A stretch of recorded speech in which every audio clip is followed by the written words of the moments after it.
Wendy, before coming down to the summit this morning, I was wondering whether you'd have no-shows because everything that's going on and the advisors, of course, are super busy trying to rebook their clients. We know why, hoping that there won't be a strike. But you are packed in here. You have over 500 people, and all the feedback that I'm hearing is that it's an extremely successful summit. How do you respond to that, my dear? Well, we are so pleased that so many travel advisors were able to make it in spite of our challenges. We are an industry that's used to working with challenges, so certainly we're working our way through it. But yes, we have close to 500 travel advisors here, another 150 travel suppliers, so really pleased that everybody was able to make it out for sure. You know, I really thought I'd see people running around with their hair on fire, but people are very engaged, I find. They're engaged with each other, they're engaged with the with the suppliers, and it just has a very positive atmosphere. Now, I think for the people who are not here, perhaps you can tell us a little bit of the highlights of your speech this morning, because I think there was a lot of good information there.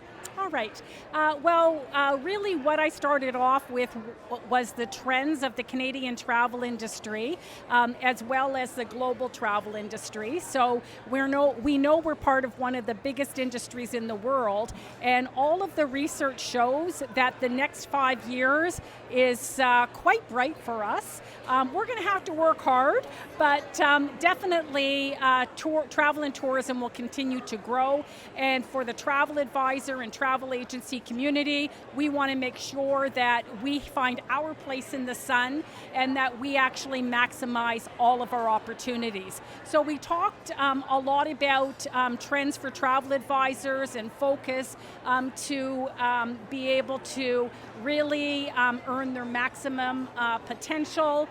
We also talked about the advocacy issues that ACTA is working on, the importance of professional development, and then also we talked about how disruption is part of our industry, and we need to not hope for the best, but always prepare for the best and prepare for the worst as well. And so definitely we've got some challenges in front of us, but again, it just goes to show you working with a professional travel advisor is the best thing a traveler can do. Unquestionably. Now you talk about trends, and we see so many numbers in what we do every day and overlooking the news around the world, and all the numbers point to growth, growth, growth. Not only travel and tourism, of course, but travel advisors, their businesses are growing, business travel is growing. So how do you see the next 5 years for, let's say, the group of people who are here? I mean, to me, it's all very positive.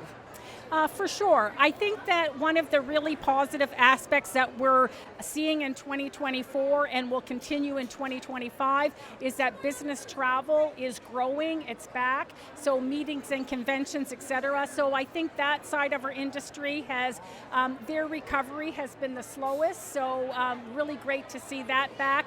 I think that from the leisure travel advisor perspective, we talk about how there's growth, but we're back to what is normalized business. So we need to make sure that we're working hard, we're working smart, and that we're making sure that we are coming to events like today so that we get the professional development that we need so that we can offer wonderful service and sales to travelers that really value working with a travel advisor.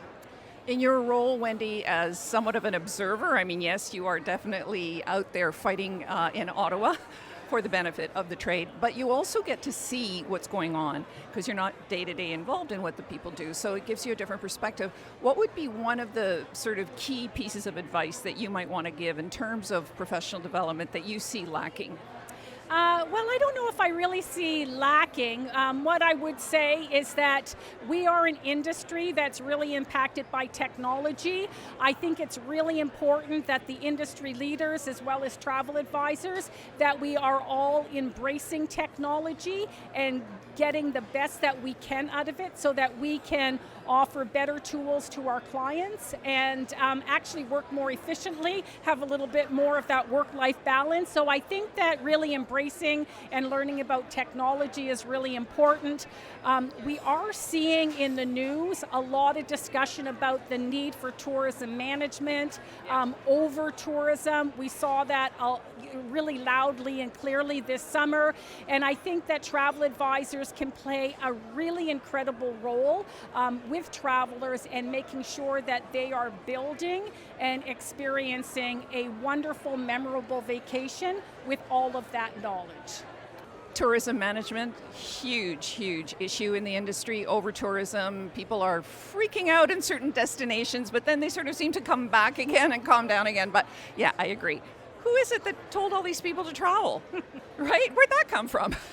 Exactly. Well, it just goes to show you the desire for travel is really high. It will continue to be high. And there are amazing destinations out there, or an amazing way to do a busy destination that a travel advisor can really help a traveler with. So lots of good news on a challenging situation. Well said. Thank you, Wendy. Thank you very much.